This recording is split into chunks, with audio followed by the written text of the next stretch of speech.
Bom, vamos dar então continuidade aqui à segunda mesa do Êxodos, que se chama Marginais Modernos e Contemporâneos, no cinema, na literatura e nas artes visuais.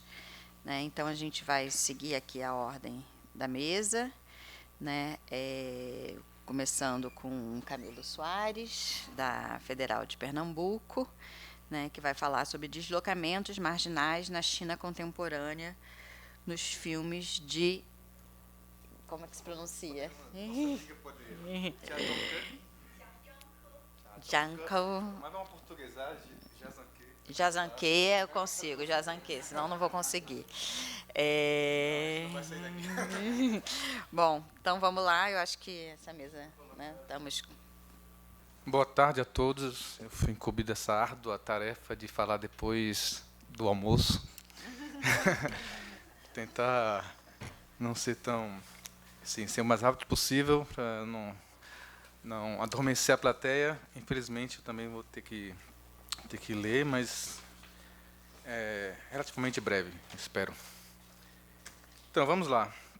Eu começo com uma citação de Li Bai, um poeta chinês do século VIII, durante o Shang, né? Então, sobre a importância, na verdade, como a estrada sempre foi para a China e para a arte chinesa uma grande fonte de inspiração. Então, desde essa época, enfim, os poetas já citavam, os pintores também, enfim, a estrada como uma maneira, eu vou falar mais disso, como uma maneira de quase como meditativa para encontrar uma certa iluminação, ou seja, se reencontrar, né? Então, tem um poema chamado Estradas Penosas de Shu. Não citar todo porque é muito grande, só duas frases. Com tanto perigo depois do outro, por que pessoas que moram a uma distância segura vêm aqui?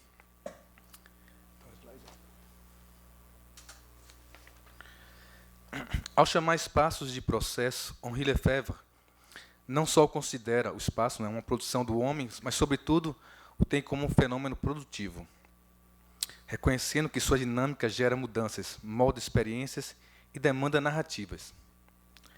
Ao perceber tal dinâmica do espaço, o cinema o liga inexoravelmente àqueles que ali constroem sua narrativa cotidianamente. Assim, Jiazanke filma a China contemporânea, deslocando sua atenção sobre os Mekong, ou seja, trabalhadores chineses migrantes em seu próprio país. Através de sua lente, Jia pinta um afresco da China atual, onde os marginalizados do tempo, onde os marginalizados do desenvolvimento econômico voraz saem finalmente da invisibilidade, ganhando protagonismo nas narrações que traçam o momento atual, assim como delineiam os espaços onde são atores.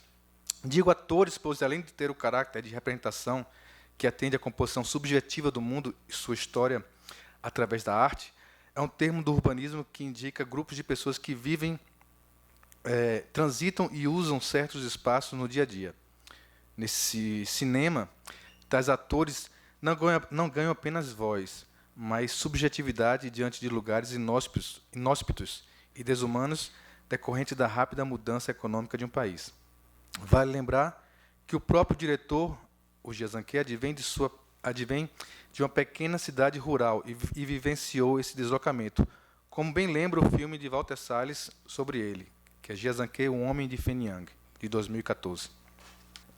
Tais violentas transformações no gigante asiático abriram um profundo fosso social entre cidades e campo, causando uma enorme migração no país que possui uma espécie de passaporte interno, o Hukou, que, para exercer o controle do fluxo populacional no país, tira direitos básicos dos trabalhadores imigrantes, transformando-os em cidadãos de segunda classe em seu próprio país, desprovidos de acesso à saúde e educação pública.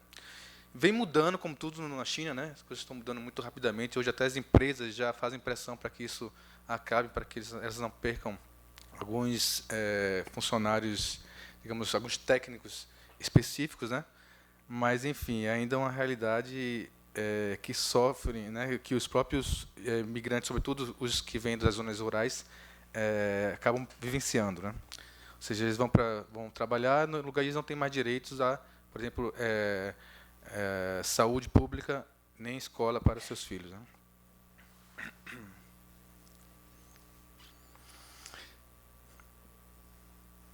Em seus filmes, já deixa claro que os braços do desenvolvimento chinês são essa população sacrificada, apagada da imagem oficial da nação. Um grupo não apenas rejeitado econômico e socialmente, mas igualmente calado na construção subjetiva de suas narrativas e seus espaços. Como escreveu o romancista Wang Xiaobo, ao perceber que fazia parte desses grupos fracos, que ele chama de maioria silenciosa. Ele segue afirmando que as razões pelas quais seus membros permanecem em silêncio são muitas e variadas. Eu cito, alguns não têm a capacidade, senão a ocasião de se expressar. Outros têm sentimentos particulares, que preferem silenciar. Outros ainda, por muitas razões, sentem um sentimento de hostilidade em relação ao mundo da fala. Eu pertenço a essa última categoria, mas como pessoa desse tipo, ainda tenho o dever de falar um pouco sobre o que vejo e ouço. Depois, no final, tem as referências, para não gastar muito tempo, vou deixar lá no final escrito. Jia Zhangke parece querer o mesmo com o seu cinema, representando esses espaços não oficiais, espaços subjetivos, espaços de concreto, mas espaços de falta de fala, e espaços vivenciados por essa população calada. Ao traçar tal mapeamento da China atual, a partir desses marginais do sistema, já começou um retorno às origens, filmando na província de Shanxi. Na trilogia da Terra Natal, vocês veem aí, narra em Xiaohu 97, Plataforma 2000 e Prazeres Desconhecidos de 2002, a inadaptação e falta de perspectiva de jovens dentro do mundo rural em radical e traumática transformação. Assim retrata a geração que viveu a abertura econômica, mas viu seus sonhos de liberdade desmoronarem na praça de Tiananmen, em 89. Para representar sua própria região, decidiu que não se falaria nesses filmes no chinês padrão, ou Putonghua, como é comum no filme comercial, mas em vez disso ele preferiu falar na língua local, né? Cada local na China tem sua própria língua. Ele dizia que parecia muito falso para ele, quase como se os filmes, enfim, na língua oficial parecessem para ele como se fosse locutores de rádio, assim, uma coisa muito fora da realidade. A maioria silenciosa não só falaria, mas falaria a sua própria língua para construir as narrativas de seus espaços em transformação. Sobre essa escolha linguística de Jia, Esther Chong o liga à referência de cinema de sotaque, de Hamid Nafisi, que é um teórico iraniano que leciona nos Estados Unidos, que designa filmes geralmente bilíngues e multilíngues de diretores oriundos de minorias étnicas advindas de movimentos de exílio, de diáspora ou de migrações pós-coloniais. Como, por exemplo, Tony Gatliff, né, o Fatih Akin. Tony Gatliff, não sei se vocês conhecem, cigano, o Fatih Akin, que é um turco alemão, e o Abdelatif Kechiche, árabe, que faz seu cinema na Europa, né, sobretudo na França. Para Esther, os filmes de Jia revelam essa pluralidade étnica, hierarquias geográficas e sociais dentro da China, na qual o indivíduo desenvolve novas subjetividades e busca novas solidariedades. Cito. Os filmes com sotaque de Jia também fazem parte dessa diáspora. Se esse termo se referir ao fluxo de contextos cinematográficos e experiências de migração interna, experimentadas por trabalhadores deslocados de uma região chinesa para outra. Junto a tal polifonia de sotaques e ao pessimismo da geração pós-Tiananmen, a enorme migração da zona rural até os centros urbanos industrializados gerou, além de uma disparidade social, um fenômeno de polilocalidade. Como indica Yin Ching-chang, professor da Universidade do Havaí, mesmo Pequim não passou passou a não fornecer um conjunto de imaginários fixos da grandeza imperialista do socialismo, da vida de lazer pacífica e dos residentes autocomplacentes. Em vez disso, tornou-se uma cidade presa no turbilhão da globalização. Uma cidade entrecruzada por vários espaços, temporalidades, emoções e ideologias. Uma cidade de paisagens sempre mutáveis, de paisagens mentais.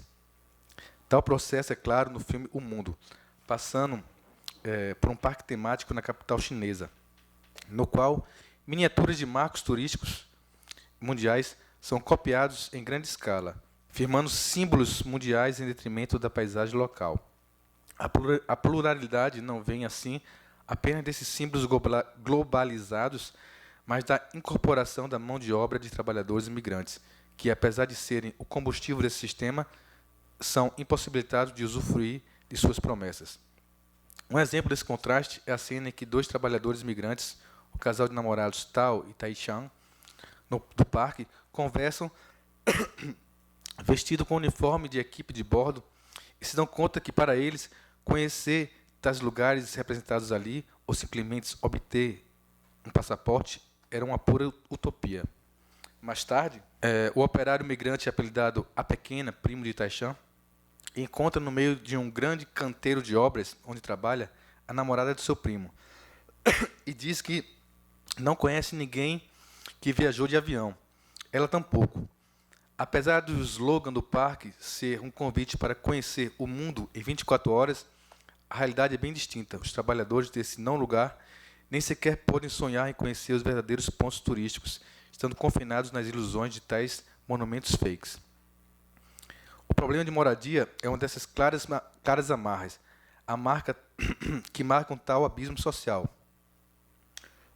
Desculpa. Como os trabalhadores do The World Park, apesar de trabalharem diretamente com a ilusão de desenvolvimento, essa que Benjamin chama de ideologia do progresso, tais homens e mulheres dividem dormitórios em subsolos e outras habitações precárias, como diz Jean-François Doulé. Cito: por outro lado, a classe média instalada está evoluindo uma relativa facilidade durante da oferta de mercado imobiliário amplamente liberalizado. Por outro lado, as populações migrantes são frequentemente reduzidas a procurar habitações improvisadas. Quando não dormem em seu local de trabalho, os trabalhadores migrantes Mekong tendem a se concentrar em moradias precárias de aluguel, dentro de bairros pobres que às vezes parecem favelas. Estima-se que 10 milhões de pessoas viviam nesse tipo de habitat. No entanto, Jia Zhangke vai fazê-los voar sobre a cidade que os oprime em animações mal feitas de seus celulares, quase como uma extensão de suas vontades, definindo tal espaço finalmente através de seus anseios, um voo em busca de sua significação para suas vidas, diante da impotência de alcançar seus sonhos, mas um voo que desenha tais paisagens mutáveis e mentais de uma cidade. Para Yin Xinjiang, essa polilocalidade de Pequim, exemplificada pelos virtuais marcos turísticos mundiais de O Mundo, cito, é a representação de uma forma mais dramática pelas localidades móveis incorporadas por milhões de trabalhadores migrantes e mais sutilmente indicadas simultaneamente pelas paisagens locais que desaparecem rapidamente e pela crescente visibilidade de símbolos globais e agentes transnacionais. Uma realidade de empregos precários para parte de uma população aliada a um sistema de corrupção e de privilégios leva fatalmente esses constantes deslocamentos a um espaço inóspito. A estrada, que era culturalmente considerada, como já falei, no começo, como um lugar meditativo para quem buscasse iluminação, torna-se uma paisagem de violência física e mental. No filme Um Toque de Pecado, 2013, Gia parte de 4 faits divers sangrentos que leu nos jornais para ilustrar tal brutalidade contra os mais desmunidos em diferentes regiões da China. Um velho trabalhador resolve fazer justiça contra administradores industriais corruptos de seu vilarejo e provoca um banho de sangue. Um assassino volta para casa no aniversário da mãe sem cessar seu ofício. Uma mulher mata um agressor a facadas em seu lugar de trabalho. Um jovem se suicida em uma fábrica de eletrônicos onde mora e trabalha. Todos eles personagens que, em deslocamento na busca de uma vida melhor, deparam-se com a realidade opressora. Para representá-los, Gia faz um sutil tratamento de personagens baseado em histórias clássicas de brigantes e heróis, como nos filmes de arte marcial de King Hu, como A Touch of Zen, em 71, que ficou no Brasil A Tocha do Zen, ou no romance histórico chinês Margem da Água, do século XVI, atribuído a Xin An, também traduzido como Fora da Lei do Pântano, Conto dos Pântanos, Homem dos Pântanos e os Pântanos do Monge Liang. Várias traduções, né? Nessas obras, os personagens são pobres que se rebelam contra governadores corruptos, mostrando que para Gia seu filme segue essa tradição subversiva, sobre marginais que existem a uma violência maior, legitimada por um sistema injusto. Já Em Busca da Vida, 2006, talvez seu grande filme, grande vencedor do Leão de Ouro do Festival de Veneza, o personagem de Han Samin busca filha e ex-esposa na cidade de Fengtian, já em avançado processo de destruição para dar lugar à represa de Três Gargantas, a maior obra de engenharia do mundo, construída na margem do rio Yangtze, em uma região de grande valor histórico e cultural, inspiradora de grandes poetas e pintores, além de seus 1.300 sítios históricos com mais de 2.000 anos, todos engolidos pelas águas da represa, assim como 15 cidades e outras 116 aldeias. Nesse processo, 1,8 milhão de pessoas foi deslocada e 600 km² de terras agrícolas e florestais foram inundadas. Na espera de encontrar a filha, Han Samin acaba trabalhando também na demolição desse local para sobreviver. Encontra entre seus colegas de trabalho e moradores moradores do mesmo cortiço a boa gente da região de Três Gargantas, que é o significado do título original, Sansha Haogen. Conhecendo assim o trágico destino desse povo de destruir com as mãos a terra que lhes porta orgulho e as lembranças. Sem levantar bandeiras e ideais panfletários, Gia aborda essa tragédia ecológica e humana a partir dos indivíduos que ali vivem ou viveram, ou que passam na busca de sobrevivência e acabam vivenciando a destruição de referências históricas, não apenas materiais, mas afetivas e culturais, no perigoso processo de esquecimento que Hannah Arendt identifica como terrível estratégia do capitalismo. Esquecer a história significa, para ela, permitir a imposição de qualquer verdade, sendo assim um dos princípios do regime totalitário. Arendt lembra que esquecer a história é esquecer da categoria da existência humana mais antiga que a palavra escrita, mais antiga que Heródoto, ainda mais antiga que Homero. Para ela, seu início, não cientificamente, mas poeticamente falando, é quando Ulisses, na corte do rei dos Feácios, ouve a história de seus próprios fatos e sofrimento, a história de sua vida, tornada assim algo exterior a ele, um objeto que todos tinham que ver e ouvir. Cito, a cena que em Ulisses ouve a história de sua própria vida é paradigmática tanto para a história quanto para a poesia. A reconciliação com a realidade, a catarse que, segundo Aristóteles, era a essência da tragédia e, segundo Hegel, a meta última da história, que ocorreu através das lágrimas da recordação. O motivo humano mais profundo da história e da poesia aparece aqui com uma pureza incomparável, uma vez que o ouvinte, o ator e o sofredor são uma única pessoa. Falando sobre seu documentário 24 City, 24 Cidade, sobre o desmantelamento de uma vila industrial para dar lugar a prédios de luxo, Gia se mostra consciente da importância dessa construção subjetiva da história para melhor aprender sua realidade. Conta que, para a grande maioria dos chineses, essas histórias vividas são parte da representação coletiva. Ele busca sempre costurar em seus filmes a tênue linha entre o indivíduo e o social. Cito: espero que esses depoimentos, que não são fora do comum, deem acesso a um espaço imaginário maior. Nesse espaço aberto à imaginação, o espectador pode adicionar suas próprias experiências, sua experiência pessoal. Não é uma questão de casos particulares, mas de uma memória coletiva. Para reforçar essa subjetividade histórica, Gia mescla entrevistas verdadeiras a performances de atores profissionais que encarnam pessoas do lugar. Para ele, a ficção deve estar mais perto possível do real e o documentário o mais aberto à subjetividade.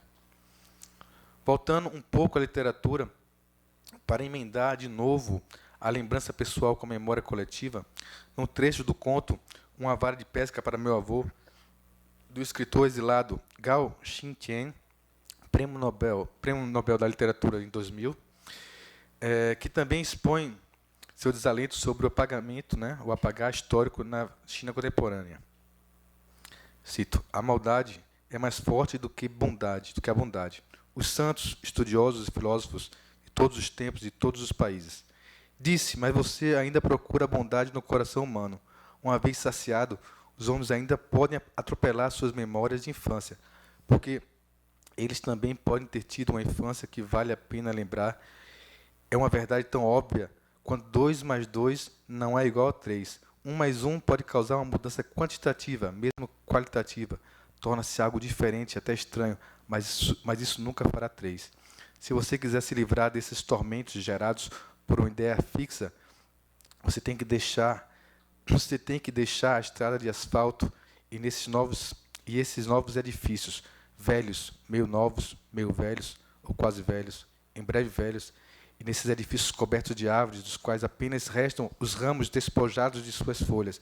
Edifícios e edifícios e edifícios, edifícios, edifícios, edifícios e edifícios. Consciente da importância dessas narrações para expressar uma história não oficial do processo brutal e traumático de desenvolvimento atual chinês, a partir da vivência dessa massa de imigrantes, em maioria jovens, em busca de algum alento, Gia pretende que seus filmes sejam esse caminho para fora da estrada de asfalto, sobre o qual paira a miragem do progresso, ou que desencadeie a mesma consciência da história revivida por Ulisses na corte dos feaços, quando ele pôde finalmente entender o próprio caminho e finalmente chorar. Um choro libertador que desperta das imposições do cotidiano para uma consciência de si, no tempo e no espaço. O primeiro passo para que esse deslocado encontre tal consciência liberadora e não perder a memória. Para Gia, justamente, o cinema, cito, é uma maneira de guardar a memória. Nos ajuda a acompanhar o que está acontecendo e é uma das maneiras de resistir ao esquecimento. Obrigado. Muito obrigada, Camilo. Vamos, então, continuar, e a gente vai deixar as perguntas para o final, como na mesa passada. Continuar com o Bruno Zene, que é doutor pela USP, professor na FAAP e no Instituto Superior de Educação Vera Cruz, que vai falar a comunicação Pernas Tortas, Desejo e Destino na Ficção, de João Antônio, que é o autor estudado no doutorado dele. Boa tarde a todos. Obrigado ao FUT e à Dani pelo convite de integrar o grupo e de estar aqui hoje.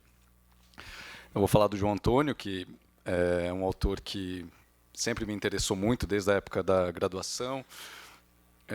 Depois eu fiz um mestrado não só sobre ele, mas também sobre ele. E depois do meu doutorado eu fiz só sobre ele.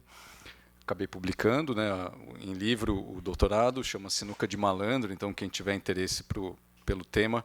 Então o que eu vou falar aqui hoje é um pouco decorrência do meu estudo no doutorado, com uma outra coisa que eu ainda fui pesquisando depois, apesar de eu não ter continuado a pesquisar o João Antônio sistematicamente. Eu continuo pesquisando um pouco por conta da meu envolvimento com o autor também, pelo gosto que eu tenho pela literatura dele, e por algumas questões que me interessam. Uma delas é justamente essa que eu pretendo tratar hoje, que é essa relação muito próxima que ele próprio estabeleceu com os seus personagens, Então, uma relação muito próxima, às vezes, de confusão mesmo, entre a figura dele como escritor e os personagens dele, né?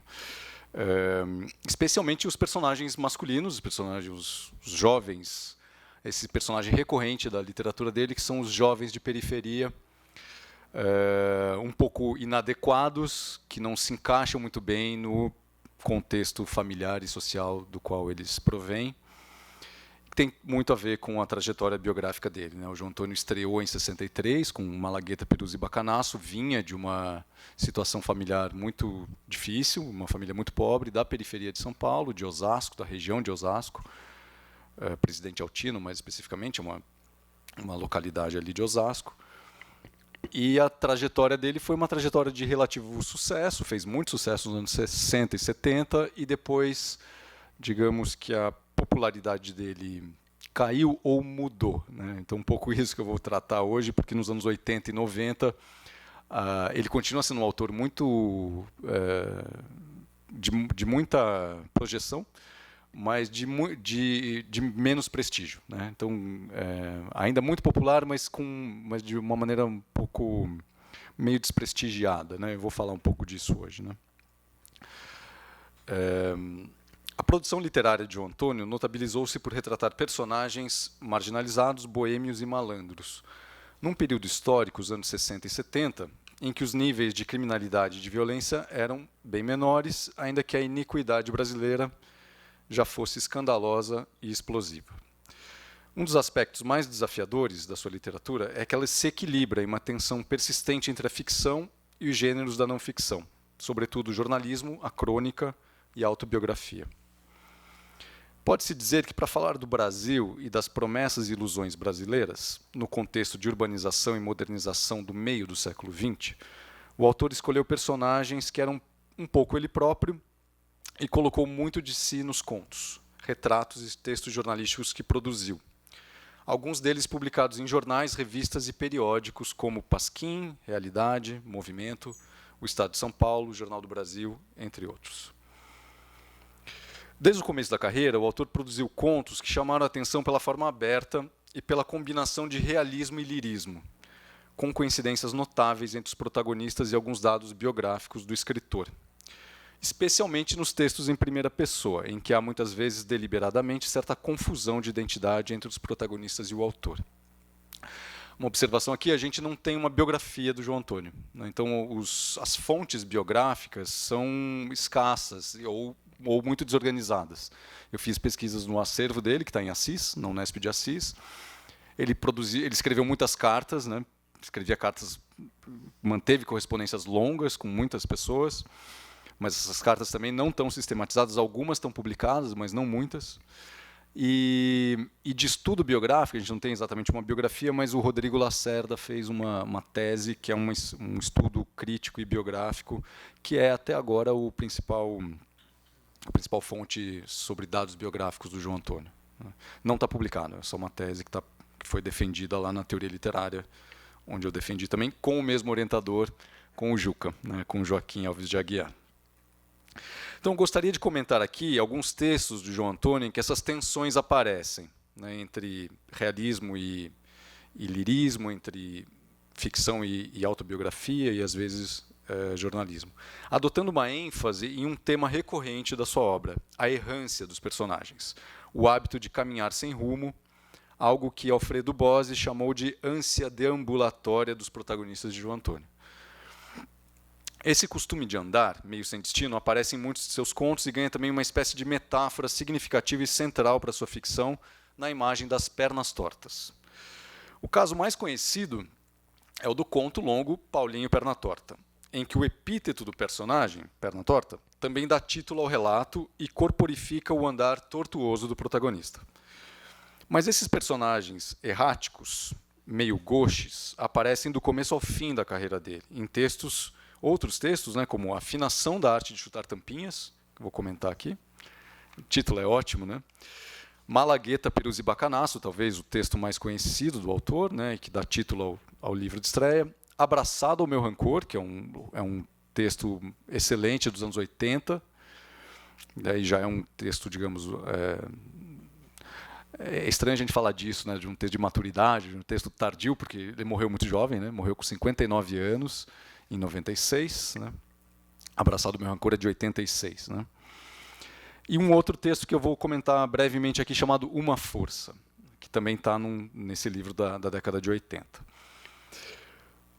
Além disso, o caráter errático contamina a própria escrita do João Antônio, que nos últimos anos de sua vida, por diversos motivos, adquiriu ou sublinhou o caráter compósito de sua prosa, né, misturando conto e crônica, anotação e reflexão, ficção e autobiografia. Trata-se de uma questão de forma literária que talvez o próprio autor não tenha conseguido resolver a contento, ou mesmo não tenha se dado conta da complexidade aí implicada, mas que eu acho que tornam seus textos intrigantes e bastante atuais.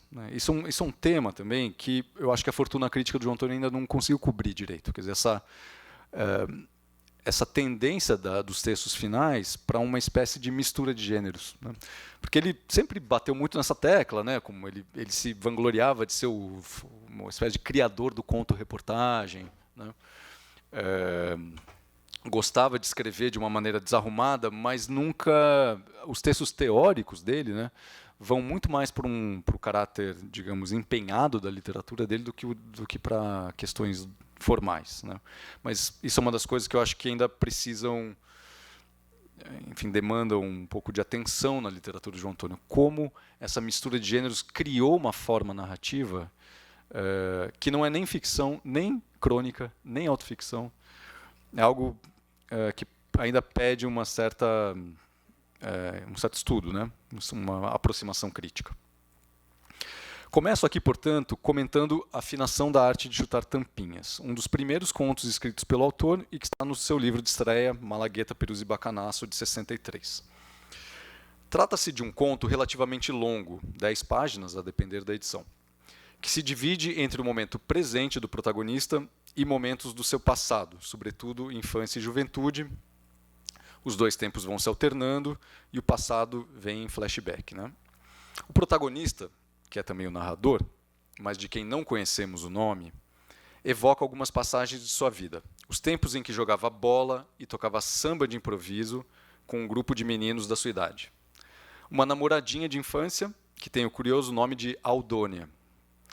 A figura paterna repressora. Ele lembra das surras do pai, as cobranças do pai relacionadas ao desempenho escolar. E também evoca a passagem pelo serviço militar. Né? E dentro do serviço militar, os pequenos golpes no dia a dia do quartel. Né? Como tem uma passagem lá em que ele narra o desvio de um engradado de cerveja preta, não contabilizado lá pelo sargento Cunha. O presente do narrador protagonista, por sua vez, é dominado pelo hábito de chutar tampinhas na rua. Hábito que dá título ao conto, né? Um título longo e em processo, né? A afinação da arte de chutar tampinhas, né? Que aponta para essa tendência também erradia do personagem. É também no presente, como não podia deixar de ser, que se dá o conflito central do conto. Como ele chuta tampinha na rua, ele ganhou no bairro a fama de aluado. Meio da lua, assim, né? A confirmar a fama, ele diz que tem um irmão que é mais certinho que ele. Como o próprio narrador diz, o irmão é a camisa e ele o avesso. É um trechinho, né, o conto é em primeira pessoa, né? Então o personagem narrador contando. Né? Meu irmão, tipo sério, responsabilidades. Ele a camisa, eu o avesso. Meio burguês, metido a sensato, noivo. Você é um largado, onde já se viu essa? Agora? É que eu, às vezes, interrompo conversas na calçada para os meus chutes. Só um sujeito como eu, homem se atilando naquilo que faz, pode avaliar um chute digno para determinadas tampinhas. Porque, como as coisas, as tampinhas são desiguais. As tampinhas, no contexto mais geral, fazem dele um errado. Né? Ele se opõe ao irmão, que é noivo e burguês, mas, mais que isso, o futebol de tampinhas constitui uma verdadeira ética para esse rapaz que começa a procurar um lugar no mundo. Ele diz que recentemente achou um trabalho e tal. Né? O final do conto, em anticlímax, o coloca, afinal, frente a frente com um possível par romântico. Uma professorinha. As aspas são porque é o termo que ele usa. Né? É uma professorinha que vem lhe dando bola inclusive aproximando-se da mãe dele, né? Então, o encontro romântico acontece na lotação, né, no ônibus. Ele diz que ela puxa assunto no final, ali eles estão para descer, né? E ele se recusa mesmo a falar com a mocinha. A próxima citação. Perguntou o que eu fazia na vida. A pergunta veio com jeito, boas palavras, delicada, talvez não querendo ofender o silêncio em que eu me fechava. Quase respondi. Olhe, sou um cara que trabalha muito mal, assobia sambas de Noel Rosa, né, com alguma bossa. Agora, minha especialidade, meu gosto, meu jeito mesmo é chutar tampinha na rua. Não conheço chutador mais fino. É um bom CV, né? É interessante que ele recuse a possibilidade de flerte com a professorinha, sem chegar a expressar essa recusa, né? Quase respondi. A recusa, assim, é mais ampla. Ele recusa o casamento e, com isso, uma aceitação maior no seu círculo familiar e social. E também a dar satisfações à moça sobre o que faz da vida, recusando, assim, também o mundo do trabalho. Em favor do quê? Das tampinhas, né? Voltando, então, ao tema das pernas tortas. Chutar tampinhas é o que ele mais gosta de fazer. Mais do que isso, ele trata essa ocupação de tarefa, trabalho e, como diz o título, arte. Nessa nova ocupação, não é mais apenas um fio de liberdade concedido por uma figura de autoridade, né, como acontece em outros contos, o pai, o superior militar, né, mas uma nova realidade mesmo que se insinua. Ele diz a certa altura, fica outra a minha cidade, quando ele chuta tampinhas, né? Essa cidade que é a mesma cidade, mas que vira, o tema da viração, né, é muito caro ao João Antônio. Quer dizer, ela fica outra durante... Quando, né? Quando ele gosta de chutar as tampinhas. Durante as madrugadas, os sábados, domingos, em que a cidade se despovoa, né? O termo é dele também. É o espaço em que ele pode, afinal, se afirmar à margem, dar vazão às suas fantasias, descobrir uma forma de arte, uma vocação e afinar seus sentimentos, né? Essa espécie de descoberta do mundo, ou educação sentimental, se dá com as tampinhas, né? Tem mais uma citação, mas eu vou... ele fala... Tem um longo trecho do texto em que ele descreve longamente o hábito dele de chutar tampinhas, né? E aí ele vai dizer que o melhor sapato é o sapato de salto alto, ele também gosta de chutar com um sapato de borracha. Então tem toda uma descrição aí, né? Só vou ler o finalzinho dessa citação aqui, né? É preciso sentir a beleza de uma tampinha na noite estirada na calçada, sem o que é impossível entender o meu trabalho, né? As tampinhas são um campo de aprendizado amplo para o personagem. Elas testam a sua habilidade e a sua desenvoltura, esboçando uma espécie de dança, né? Uma dança viril e competitiva como o futebol, né? Mas aqui desenvolvida de maneira solitária e introspectiva. O conto caminha para esse clímax romântico, né, o encontro com a professorinha, mas o protagonista trata de repor a centralidade das tampinhas. Ele recusa a professora para dizer que o que ele gosta mesmo são as tampinhas, né? A recusa, assim, é uma afirmação de marginalidade, de vagabundagem, da capacidade de criar um rito, uma ação e uma arte que não se enquadram no esquema conservador que o envolve. Ao abraçar as tampinhas, ele recusa os valores instituídos, tidos como corretos, o casamento, o trabalho, a moralidade, preservando essa invenção excepcional, chutar tampinhas na rua, o que faz dele um contestador solitário, um malandro em estado latente, um perna torta, né? Arredio, mas habilidoso e sensível. O conto termina irresolvido, no meio do caminho, num tempo suspenso das madrugadas, da vagabundagem, da afinação, como diz o título, né? Da afinação da malandragem, já que a escolha do protagonista se dá claramente, né? Mas ela é encenada em estado de hesitação, de processo e de inconclusão, meio cá, meio lá. Porém, como o personagem escolhe as tampinhas, ele e também o samba, a leitura, né? Ele diz que ele carrega um volume do Huxley, do Aldous Huxley, embaixo do braço, e ela puxa papo com ele e tal. Então, como ele escolhe tampinha, samba e leitura, né, ele termina mais lá, do lado avesso, boêmio, noturno e artístico, do que cá, entre aspas, do lado direito, burguês diurno e convencional. No conto há desejo, né, de liberdade, de escrita, de afeto, de beleza estética, de dança e de jogo. Como o próprio título indica, o conto marca ainda um momento de afinação, de processo, de preparo de uma trajetória. Essa situação, que é típica dos primeiros contos de João Antônio, irá evoluir em outros contos para uma boemia mais declarada: a sinuca, a malandragem e o crime, com perda de alguma ingenuidade, né, mas perda também de uma certa latência estética e contestatória que marcava esses personagens iniciais. Então, se passarmos desse conto, né, para Paulinho Pernatorta, notaremos que o impulso errático do personagem permanece, mas ganha a certa altura mais definição, um sentido mais nítido, que está ligado às motivações mais claras do protagonista. Se o desejo do protagonista anterior era difuso, ligado à sensibilidade artística, agora desejo e dinheiro se aproximam a ponto de praticamente coincidir. Paulinho Pernatorta foi originalmente publicado em uma antologia dedicada aos 10 mandamentos. Ao João Antônio coube escrever sobre a cobiça, isto é, sobre o 10º mandamento, não cobiçar as coisas alheias. Daí a escolha pela história de um ladrão, Paulinho Pernatorta, que desde menino está submetido à lógica de uma sociedade que estimula o desejo de posse e, ao mesmo tempo, o restringe a camadas privilegiadas da população.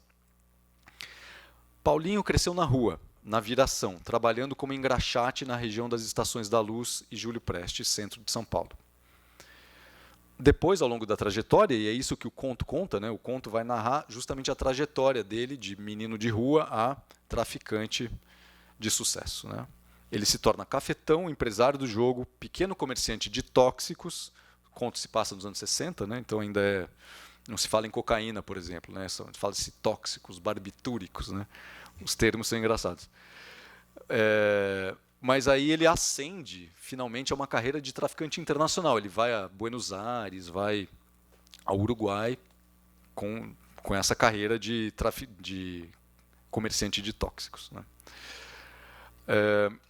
Paulinho Pernatorta é uma das grandes realizações do João Antônio, né? O Antônio Cândido gostava muito do conto, né? Uma nota de rodapé aqui, o Cândido cita o texto naquele artigo dele, A Nova Narrativa, né? E valorizando muito isso que o João Antônio faz com muita habilidade, segundo o próprio Cândido, que é dar voz, aproximar a voz narrativa da voz dos personagens. Então, a questão do Cândido é interessante porque, mesmo nos textos em terceira pessoa, ele acha que há uma aproximação entre narrador culto e personagens mais populares, ou personagens diferentes, digamos, do narrador, né? E aí, enfim, o Cândido também está falando de um período, de um momento já posterior ao regionalismo, né? Então ele valoriza muito os escritores que fizeram isso depois da geração de 30, né? E aí, claro, ele continua até os anos 70. Então, Rosa. E o termo de comparação dele é o Rubem Fonseca, né? Então, ele vai dizer que o João Antônio e o Rubem Fonseca, quando fazem isso em primeira pessoa, né, os textos ganham muita verdade, muita maior potência, justamente pela aproximação das vozes, né? Um dos aspectos que contribui para a riqueza do texto é certamente, como em afinação, o ponto de vista, o foco narrativo em primeira pessoa. É o próprio Paulinho Pernatorta quem narra a sua ascensão de menino de rua, de malandreco, né, a dono da boca do lixo paulistana e criminoso internacional procurado pela polícia. O foco narrativo, além de, obviamente, proporcionar um olhar interno, né, ao próprio relato, cumpre no conto uma outra função: reparar as inverdades que se contam sobre o personagem narrador. Paulinho Pernatorta se empenha em negar certas calúnias que ele mesmo diz, né, são contadas a seu respeito.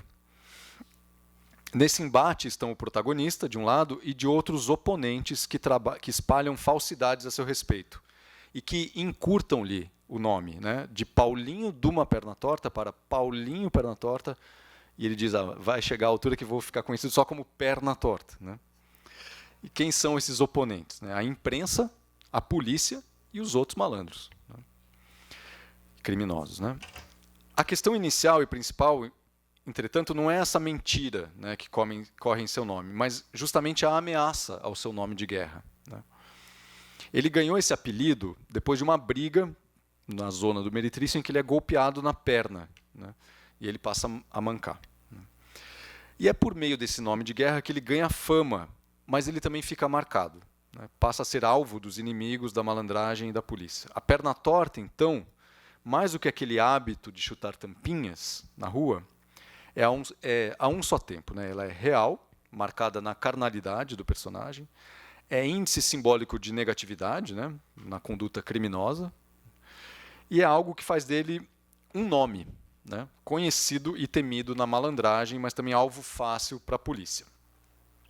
O foco narrativo em primeira pessoa acarreta também mais uma dualidade que contribui para tornar esse conto uma realização rica e contraditória, né? Além da ambivalência encarnada no nome, a de dar fama e respeito, ao mesmo tempo de torná-lo vulnerável, né, e alvo fácil da polícia, da imprensa e de outros malandros, né?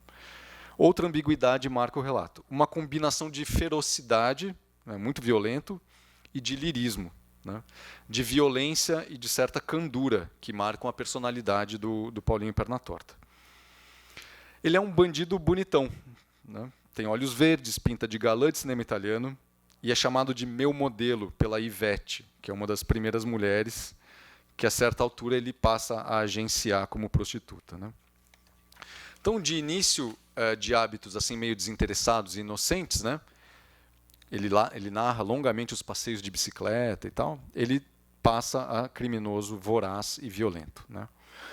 Os temas principais do conto, a cobiça, o desejo, o dinheiro, o parricídio, né, a certa altura ele diz que uma das famas que ele tem é de ter matado o próprio pai, né, para ficar com a herança, né, e o destino de malandro e criminoso, né, tudo isso percorre o texto e em alguns trechos ganham condensação, né, mostrando que está tudo interligado, né. Então, mais uma citação pequenininha aí, que é justamente quando ele vai falar do nome dele, né. Cria o nome de piranha, como os trouxas pela perna, cobiço. O tema é a cobiça, né? Torno a tomar a verba do alheio, corro por dentro dos pacatos.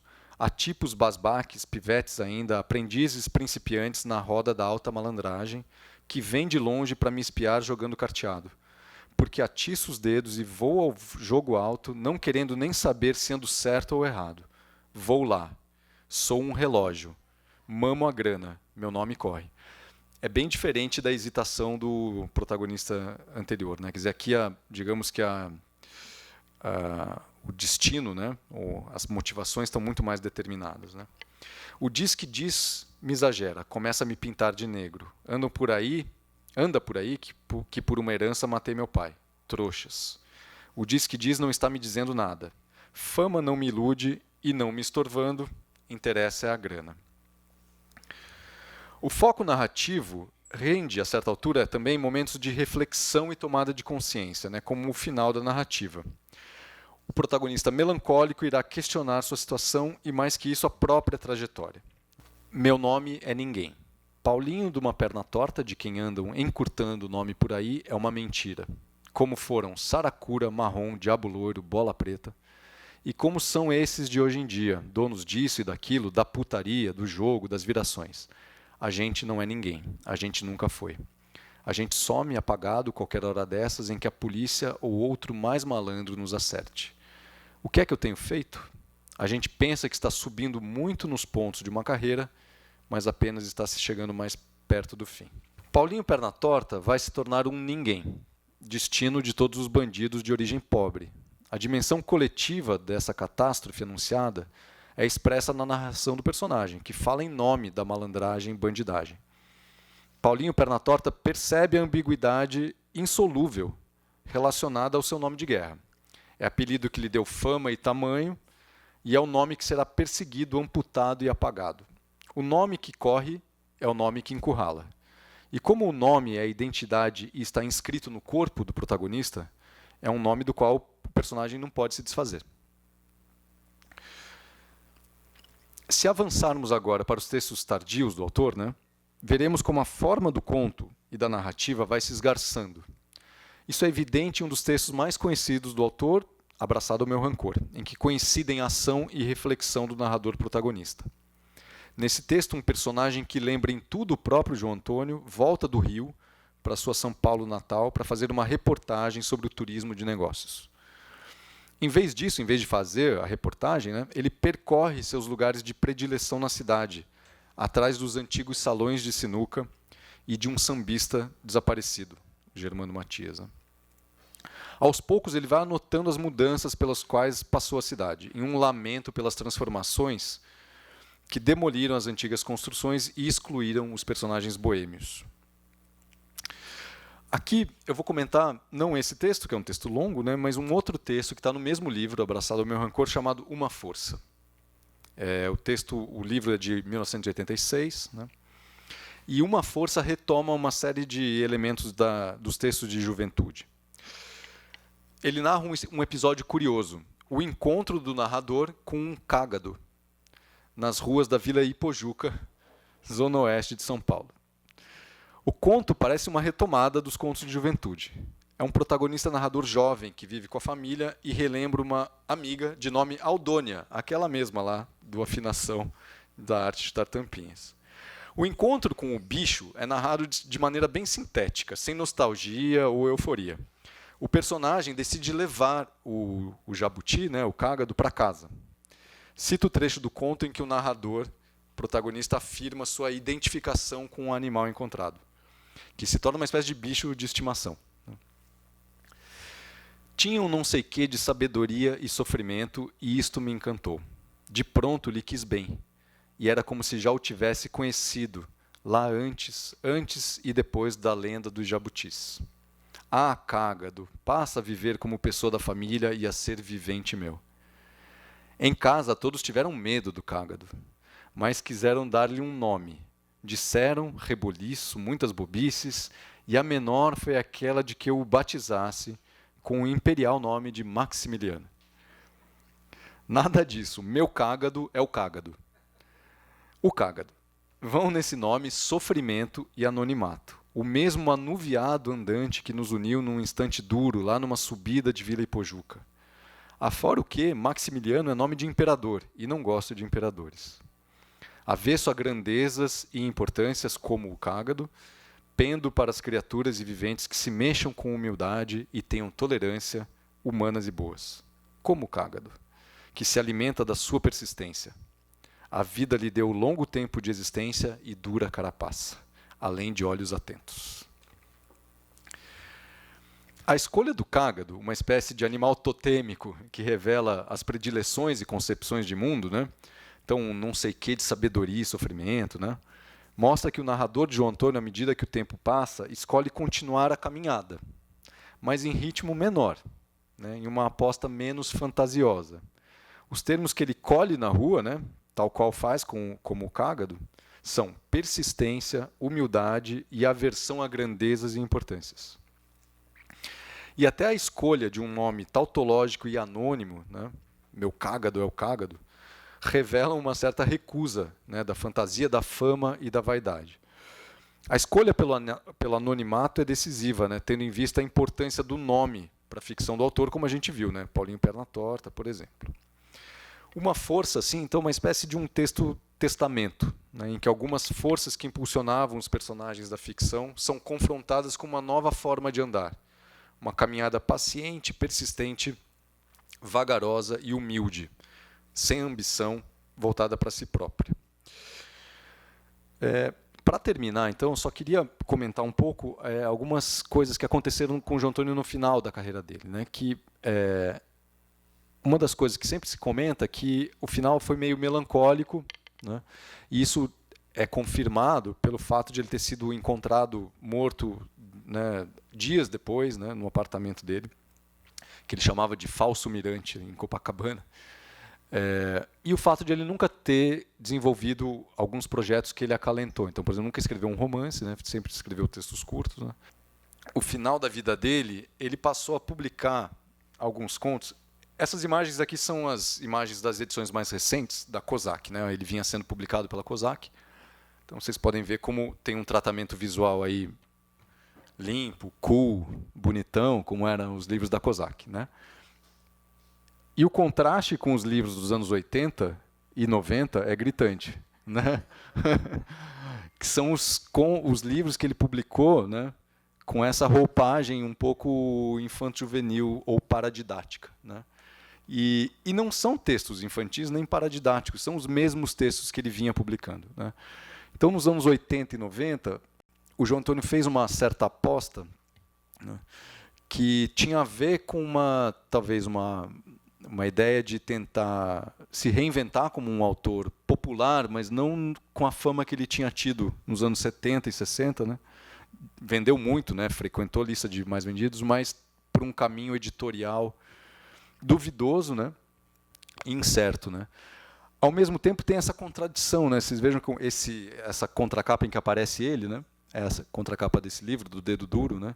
Em que ele, de alguma forma, aceita, entre aspas, esse epíteto, o clássico velhaco, né? Que está aí definindo, né? Então, um pouco da contradição que os personagens viveram também, essa questão do nome, da fama, né? De uma fama que não é adequada ou não é real, digamos assim, foi algo que também ocupou o João Antônio nos últimos textos. Então tem aí, né, uma estratégia editorial que ao mesmo tempo se vale dessa fama que ele já tinha adquirido como uma espécie... Dedo Duro de 82. Né? Então essa é a primeira edição. E aí esses livros já são dos anos 80 e 90, muitos deles dos anos 90. Né? E aí a orelha é engraçada também, porque vejam que a orelha está assinada pelo João Antônio, então um texto que ele próprio, né, chancela, né? E não sei se dá para ler aí, mas o começo é justamente isso, né? Dizem que eu sou um autor de um clássico da literatura brasileira, Malagueta, Peruzzi e Bacanaço, livro que Marques Rebelo, quando vivo, chamou de clássico velhaco. Né? Então, ele adere, digamos, a esse nome, né? Ele assume e, ao mesmo tempo, rebate. Né? Então, ele tem um pouco esse dilema que ele, de alguma forma, figurou nos contos e que ele incorpora como figura de autor, que eu acho que é muito interessante. E depois, se der tempo, a gente vê ainda também, eu trouxe um trechinho de texto publicado em jornal, que é muito interessante, um texto em que ele fez isso muito também. Publicava o texto em jornal, depois dava uma mexida, recalchutava e publicava nesses livros, digamos... Então, tem nesse livro 7 vezes Rua, que é do último ano de vida dele, de 96, tem algumas coisas que eram inéditas até então, e eu descobri ali o texto em jornal, e é muito engraçado ver. Não sei se dá tempo, Dani. Hoje estou com o tempo estourado. Se der, a gente vê depois também. Não tem... A gente passa. Mas é muito interessante cotejar a versão em jornal, né? Porque é uma misturada de coisas. Né? É uma crônica que fala da inflação, fala de não sei o quê, depois tem um trecho de ficção, e ele fez uma limpeza naquele texto e pôs no livro. Né? Então, acho que tem um laboratório de hibridismo de gêneros nos textos tardios, né, que ele acabou aproveitando, mas de uma maneira um pouco tímida, né, porque ele estava imbuído desse projeto de se afirmar como um autor adaptável, né, adotável, digamos assim, para as escolas. Né. Mas acho que tem muitas coisas que ainda precisam ser valorizadas nessa forma narrativa misturada, né, que já está no Abraçado ao Meu Rancor, mas que os textos derradeiros também fazem de uma maneira assim, às vezes, que a gente não entende muito bem, mas acho que é uma forma narrativa interessante para a gente pensar, inclusive, a literatura contemporânea. Obrigado.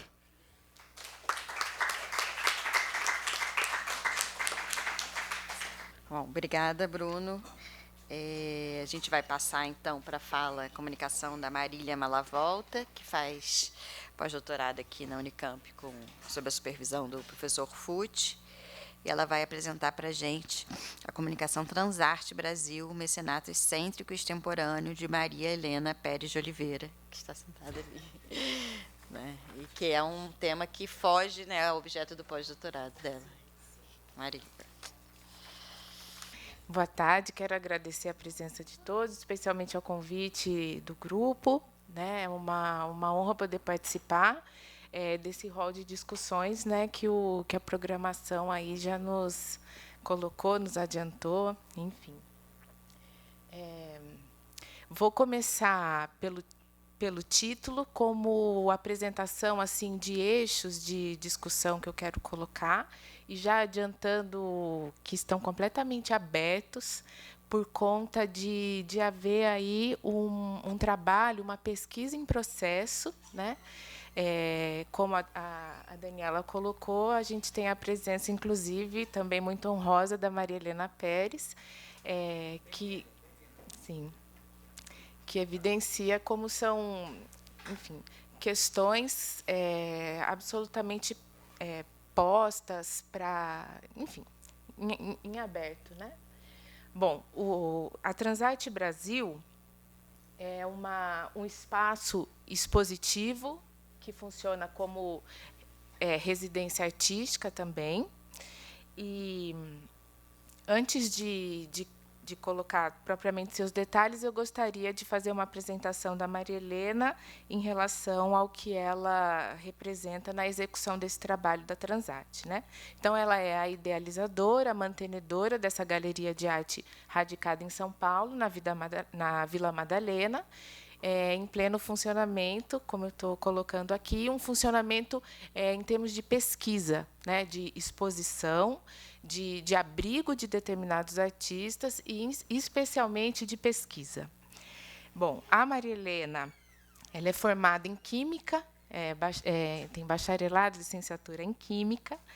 Ela tem um mestrado em Administração de Artes em São Francisco, Estados Unidos, um MBA em Marketing e um outro MBA em Marketing também nos Estados Unidos, em São Francisco, e um MBA em Bens Culturais pela FGV, aqui em São Paulo. Ela morou 12 anos em São Francisco, onde atuou no departamento de marketing do Museu de Arte de São Francisco e na Associação das Galerias de Arte também,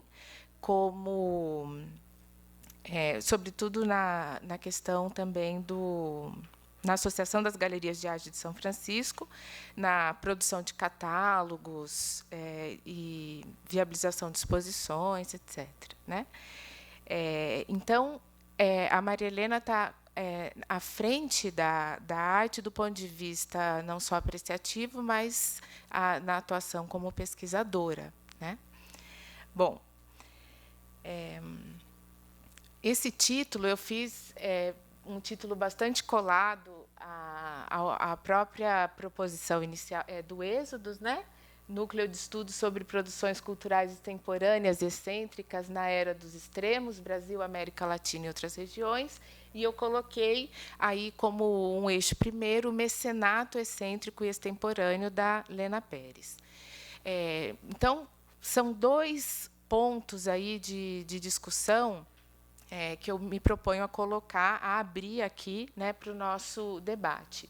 O primeiro dele, e principal, norteador, é o trabalho em si da galeria, da galerista, né, que eu coloquei como mecenato excêntrico, não só como apropriação, empréstimo aí das palavras, mas pelas características, de fato, do que ela propõe a oferecer, a fazer. Então, existe a abertura de editais em que artistas contemporâneos são convidados, né, a apresentarem suas propostas aí de representação em artes visuais no momento atual aí em que a gente vive. Então, são editais abertos, alguns editais temáticos, né, com temas aí bastante urgentes, né, na medida em que são bastante marginais, né, e se coloca, então, essa oportunidade de divulgação de um trabalho atual que a Maria Helena reforça como o intento de uma forte pesquisa, né, em contraposição ao mercado artístico atual, à meia dúzia de galerias atuantes aí que há em São Paulo, a urgência de se saber o que efetivamente se tem feito no campo das artes visuais para além do aspecto mercadológico, financeiro ou decorativo, que atende a um grupo muito pequeno de milionários que vive na capital, né? Então, existe parte desse mecenatismo excêntrico aí que eu, né, cuja palavra eu empresto, tem a ver com essa já especificação, né? É um trabalho atuante de pesquisa, de querer saber o que é que tem sido feito no campo das artes visuais. Ao lado disso, também ainda dentro dessa excentricidade de mecenas, digamos assim, né, tem a questão, evidentemente, financeira, né? Os editais abrem aí uma premiação, uma viabilização do trabalho desse artista por conta não só do prêmio final, mas por conta do espaço ficar aberto para a exposição propriamente da arte e também a confecção de catálogos, que, no segundo momento, também vou mostrar para vocês, né? Então, existe o prêmio do edital, existe o espaço aberto para a exposição e, portanto, divulgação desse trabalho artístico, e existe a confecção de catálogos também muito apurados, né, do que está sendo ali posto. E um terceiro ponto, né, dessa excentricidade é o fato desse currículo, né, resumidamente posto, de representar, de fato, uma interlocução com esses artistas que são selecionados aí numa dada etapa do edital, né? Então, concretamente, assim, bom, só para eu não fiz um texto formal justamente porque quero ir puxando umas questões a partir do título. Mas o que eu quero dizer é o seguinte: desse ponto completo do título, né, os dois eixos aí de discussão, um deles seria justamente descrever em maiores detalhes esse trabalho da Transarte, como esses três aspectos de mecenatismo que eu acabei de colocar, e, evidentemente, principalmente, descrever os resultados que vieram com esses editais, quantos editais, quais são os que têm temas, os que não têm tema, e os artistas que puderam divulgar suas obras por esse meio, né? Então, uma proposta aí desse debate é essa parte descritiva, tanto do mecenatismo em si, quanto da execução que envolve os próprios artistas visuais, e uma apreciação crítica, uma análise do que tem se encontrado nessa deliberada pesquisa de se buscar as formas de representação contemporânea para além do mercado, para além da decoração, né? Um segundo eixo de amarração objetiva, assim, que eu também busquei levantar, ele parte aí de uma leitura pontual de umas conferências que o Lévi-Strauss proferiu no Japão na década de 80, em Ishizaka, no Instituto Ishizaka, sobre o tema da diversidade, que é o que plasma aqui não só, né, no Êxodos, como no trabalho aí mapeado pela Maria Helena Pérez. Me chama a atenção, né, num desses textos, né, dessa conferência aí da década de 80 no Japão, a expressão ali que o Lévi-Strauss coloca de comunicação equilibrada, que dentro da temática da diversidade, o Japão seria uma nação ali que traria uma exemplaridade no modo como se abriu na nova ordem geopolítica, na nova ordem mundial, mas, ao mesmo tempo, se fechou, resguardando aí aspectos essenciais da sua cultura milenar, né? Então, ele fala num duplo movimento de abertura e de fechamento, nesse período aí, que a gente pode chamar de globalização, nova ordem mundial, enfim, cuja comunicação equilibrada que as várias instâncias ali, digamos assim, da nação japonesa conseguiria ter levado a cabo, a ponto de se abrir, de se colocar globalmente do ponto de vista econômico, se desenvolver, etc., mas resguardar aspectos da sua cultura, né? Então, foi esse segundo eixo, um ponto de amarração objetivo, para se pensar, por exemplo, que no momento, né, em que o Lévi-Strauss faz essa colocação, as formas de comunicação e até de diversidade não tinham a complexificação ou a complicação a que nós assistimos hoje, né? Então, a gente assiste num momento posterior a essa, né, a essa reflexão dele, um multiculturalismo, digamos assim, que não pôde atender ali a uma riqueza de trocas equânimes, enfim, né, mas que acabou caindo num acirramento de particularismos, né, a que o século XXI assiste de forma bastante abundante, né, em que, digamos assim, como o Otávio Paz chega a colocar isso em Filhos do Barro, que o século XXI, a dita era pós-industrial, ou agora a indústria 4.0, embora você mantenha ali o aliciamento econômico, polarizando as questões, o disparate econômico em torno, né, da força de trabalho, é como se isso não ocupasse a centralidade, embora uma importância evidentemente enorme, mas não uma centralidade no campo dessas diferenciações, desses conflitos, por conta justamente de outros aspectos importantes para além da indústria, né? O conhecimento e a técnica, por exemplo. Então, a gente assiste aí a essas questões que ganharam campo não só social, né? Questões de intolerância, de conflito, não só no campo econômico-social, mas de gênero, religioso, e etc. Né? Então, a que ponto eu estou querendo chegar? Né? De que tipo de comunicação nós poderíamos falar nesse novo contexto, né? Nessa nova ordem, nesse século XXI, indústria 4.0, pós-revolução, enfim, tecnológica, né? Se quando Lévi-Strauss fez a reflexão em torno do multiculturalismo enquanto um potencial ainda de troca, né?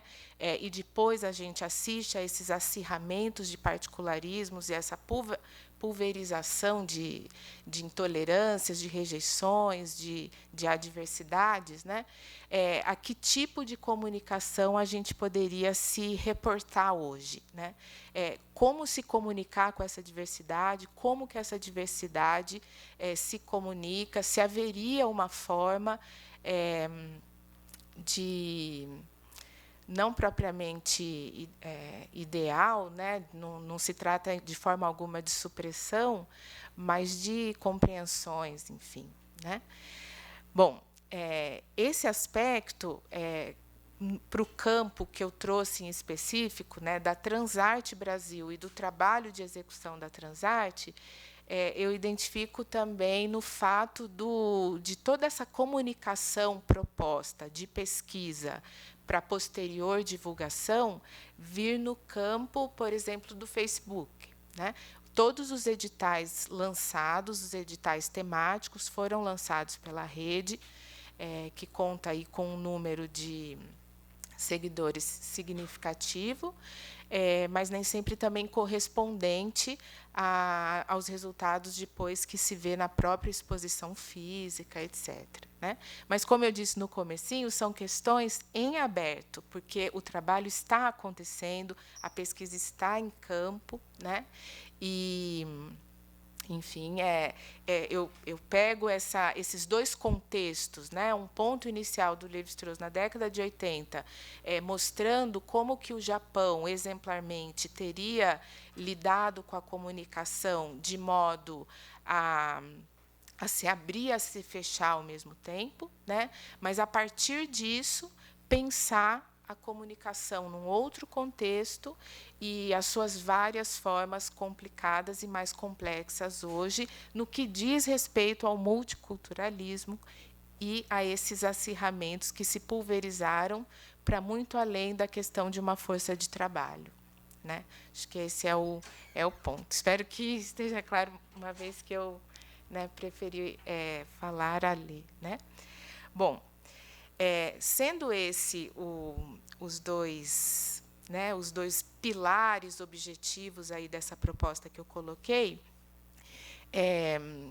o primeiro, como central, fica sendo, como eu disse, a descrição e a apreciação mais analítica, mais crítica do que a Maria Helena Pérez recebeu nessa comunicação a que ela se abriu, essencialmente a esses editais abertos, a essa pesquisa proposta, né? O que está sendo feito hoje em termos de arte contemporânea no contexto da capital paulista, embora alguns editais tenham sido de alcance internacional, né?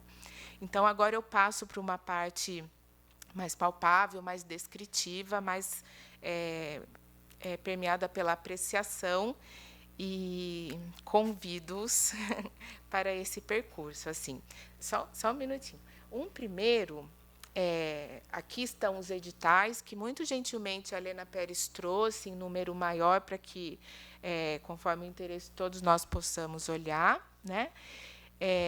A gente tem aqui amostras de 2013 até agora 2018, e ela tem ideias do que fazer agora 2019, 2020, né? Em 2013 e no ano seguinte, 2014, as duas execuções, os dois funcionamentos da Transarte foram inicialmente como residência artística e posterior exposição. Então, ela recebeu um artista contemporâneo, autodidata, norte-americano, que é o Timothy Cumming, desse caderninho aqui, e a artista, fotógrafa, essencialmente, Vaila Klink, alemã, de Berlim, né?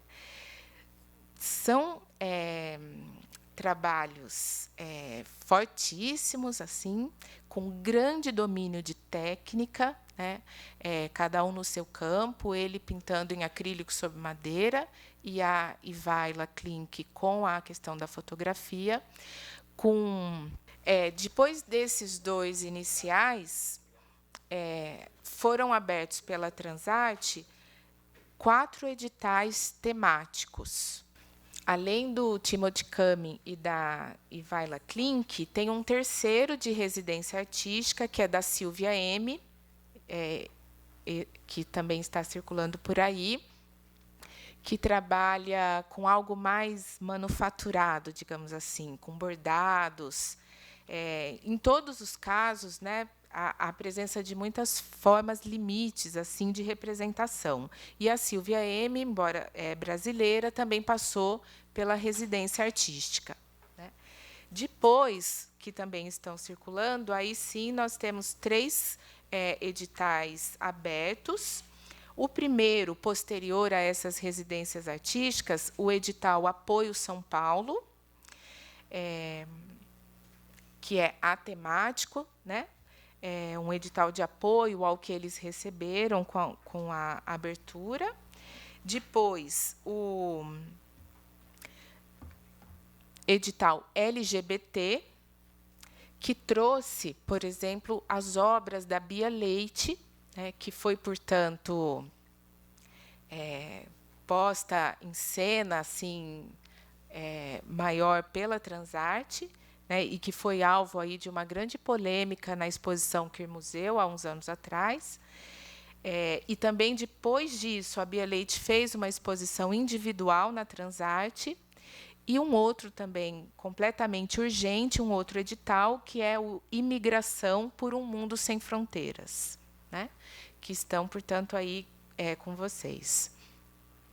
Bom, como eu adiantei aqui, a gente encontra, né, como eu disse, formas bastante limites, tanto de representação no campo propriamente formal, de materiais utilizados, e no campo temático, conforme os temas de alguns editais já falam por si, né? Eu selecionei alguns para que víssemos juntos aqui em tela maior. Esse primeiro, do Timothy Cumming, essa série em específico de pequenos retratos, autorretratos, não foi feita aqui no Brasil. Enfim, acho importante olhar um pouco em silêncio, né? Mas é como eu disse, um domínio da técnica da pintura bastante forte, né? E uma temática aí de uma certa dissolução de uma identidade, que chega assim a uns limites bastante perturbadores, né? de uma espécie de desmanche, né?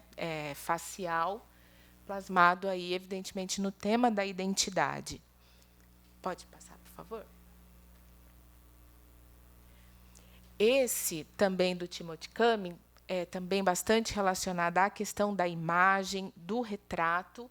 Esse já foi feito aqui no Brasil, na Bahia, o título é Baiana, e ele encarna bem um dos exemplos que eu disse no começo sobre um dos fios da excentricidade desse mecenatismo, né? Então, como eu disse, o trabalho da Transarte ele não consiste apenas no fomento financeiro, mas num intercâmbio, num provimento das condições de produção para além da questão monetária, enfim, né? Então, nesse caso, a Maria Helena Pérez viajou até a Bahia, assim, apresenta alguns aspectos do Brasil para o artista, né? E ele fez essa pintura um pouco, enfim, completamente, né, rica, né, em cores, em detalhes, né? Se plasma aí um certo barroquismo, né? E, como a Lena disse, talvez a primeira baiana mais séria que a gente possa também ver, né? Bastante contida aí num equilíbrio entre muitas coisas, muitas forças, né? E a presença do rosto dele ainda é marcada, né? Então, esse se chama Baiana, em 2013, numa viagem com essa interlocução, com essa apresentação do Brasil pela ação da Lena. Algo que eu não cheguei a dizer e que é de essencial importância, né? Esse trabalho proposto pela Transarte para se recuperar, se conhecer essas formas visuais de representação contemporâneas é absolutamente ausente de qualquer tipo de contribuição financeira de governo ou entidades particulares ou leis, etc., né? É absolutamente pessoal. Ela não conta com nenhum tipo de contribuição, de nenhum tipo de instituição que contribua, né? O próximo, por favor. Obrigada. Essa série, parecida com a primeira, né, dessa dissolução de uma identidade, essa foi feita aqui no Brasil, né? A próxima, por favor. Essa também, né? Essa eu particularmente gosto muito. Essa, enfim, aqui também no Brasil, a Lena me contou que numa exposição, onde foi, desculpa, Lena? Na Feira de Arte de São Francisco. Esse quadro foi vendido para um senhor iraniano, né? Heterossexual. O Timothy Cumming é homossexual e se encantou pela imagem, né? Tem uma outra que não cheguei a colocar, não me lembro se está no caderno, mas tem uma anterior a ela como processo de produção dessa, né? E aí a gente vê muita coisa, né? Existe uma imagem que comunga, que dialoga com a homossexualidade do Timothy Cumming, a presença, né, dessas faces que também estão nesse diálogo com uma série de autorretratos que ele insistentemente pinta, né? É um tema recorrente, né? Essa questão do verão brasileiro, né? Aqui é em São Paulo, né? E você tem a figura desses garotos ou desses homens bastante ambígua, né, que aponta para vários sentidos, para várias direções, né, desde esse contato aí com a chuva, até uma forma de pedir, até um aliciamento aí também escondido, uma certa aura de mistério, de alguma coisa incômoda que fica muito brasileira ao mesmo tempo, né? Pode passar. Esse já é da Ivaila Klink, né? Que passou também pelo mesmo processo, uma viagem com a Lena, também para a Bahia. Aqui foi uma visita, uma apresentação por parte da Lena, né, e uma visita viabilizada para um terreiro de candomblé, né? A Ivaila Klink faz essas fotografias sem qualquer tipo de produção, né? E aqui, se a gente for contrastar com o Timothy, em que você tem esse rosto em desmanche, essa dissolução de uma identidade contemporânea, pessoal, aqui a gente tem uma força expressiva, né? Enfim, bastante contrastante, uma individualidade bastante forte, né? Elas estão, então, sobre esse fundo negro, né? Você não tem nenhum tipo de produção, como eu disse, nenhum tipo de estúdio. Essas fotos foram feitas num barracão. E, como eu destaquei, né, essa presença de tentar captar algum aspecto mais correspondente ao indivíduo, né? É bastante diferente de qualquer forma de pasteurização, que nos é bastante mais comum. O Jorge Colli, professor aqui do Instituto de Filosofia e Ciências Humanas, ele faz a apresentação do catálogo da Ivaila Klink, e ele faz uma comparação, até coloca em algum momento um quadro do Renascimento, né? Justamente essa questão da postura, de uma certa imponência e de uma retratação do individualismo, né? Que a gente sabe que é uma temática renascentista bastante, né, premente. E aí há uma certa extemporaneidade da Ivaila na busca por essas captações, né, por meio dessa fotografia não produzida. Então, essa é a série Marujo. Essa aqui é uma inscrição em xilogravura do Alexandre Telles, que foi premiado em um dos editais atemáticos. E ele faz aqui uma representação da intervenção militar na favela da Maré, no Rio de Janeiro, né? Essa é a matriz e essa é a inscrição que ele faz na matriz dessa presença militar na favela da Maré, né? Então, um tema também de bastante contemporaneidade, bastante urgência. O Alexandre Telles foi também premiado, agraciado com estágio no ateliê de xilogravura da Maria Bonomi. Esse do Hélio Moreira Filho é do edital sobre imigração, né? Então, uma economia absoluta aí, né, de materiais de representação e uma eloquência que também falam por si, né? 2 blocos de concreto, e ele coloca uma roupa infantil, um body, né? Com essas 2 partes, esse aspecto, né, da divisão, do corte, da imigração, né? O Wagner Pira, na exposição Transluz, em que ele fotografa drags. Essa é uma das exposições que, na comunicação via Facebook, evidentemente, sofreu censura, né? E você tem, ele faz fotos em estúdio, mas com ausência total aí de qualquer glamour, né? Esse tecido amarrotado ao final, pura e simplesmente, e produções pontuais em acessórios das drags, e ele as fotografa né, nesses momentos. Eu coloquei 2 e essas, né? Que são do edital LGBT. Da Bia Leite, eu não cheguei a colocar, mas tem o Criança Viada, que apareceu justamente, né, nesse edital. que vocês viram aí, né, aqui, enfim, como circulou, ele está na última página desse edital aqui, e a gente tem essa pintura escrita, né, essa escritura de pintura, né, por conta das palavras ali que vão sendo também grafadas, né? Então, como eu repeti, essas formas limites de representação no campo dos materiais utilizados, no campo das transgressões aí propostas para a nossa reflexão, né? Bom, esses foram os que eu selecionei, mas tem muitos outros para a gente ver.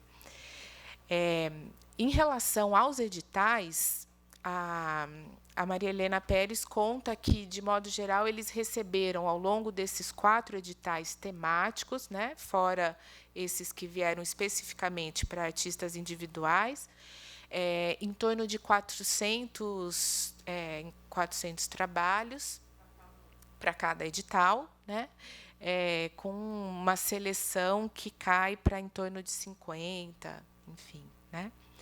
Então, são questões postas sobre a mesa, assim, né? Como eu disse, assim, os meus 2 pontos objetivos para seguir com o debate é essa descrição do que é feito, né? Então, essa execução que tem um aspecto financeiro, de apoio, de fomento, que por si só, né, é bastante extemporâneo nesse momento em que a gente sofre cortes cada vez mais fortes no campo das artes, né? Então, tem o aspecto do apoio financeiro, tem o aspecto dessa troca, né, artística, né, que vem do extenso currículo da Maria Helena como galerista, né? Então, conduzir esses artistas para determinados lugares, para determinados grupos, em especial os estrangeiros, né, para que dali saia essa representação que eles colocam.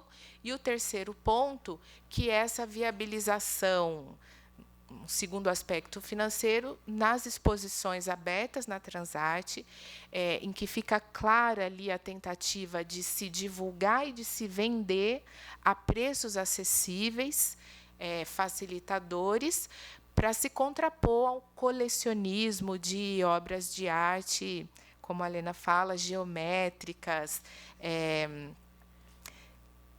abstratas, de uma visualidade um pouco morta e que não comunica, né, a nossa contemporaneidade, que é o que, como eu disse, meia dúzia de milionários em São Paulo fazem, né? Então, é esse o intuito, né? O intuito de pesquisa e de transgressão, de buscar trazer à cena outras possibilidades, assim, né? E em que medida, né, essa comunicação se realiza com seus sucessos, com seus percalços, tentando rever o conceito de uma comunicação equilibrada, que poderia ser bem-sucedida lá na década de 80, com a premissa de uma riqueza multicultural, mas como isso pode ser também trazido à cena contemporânea, como eu disse, com os acirramentos, com os descaminhos das potencialidades multiculturais por conta dos acirramentos particularistas dessa nossa era, digamos assim, né? Acho que por hora é isso.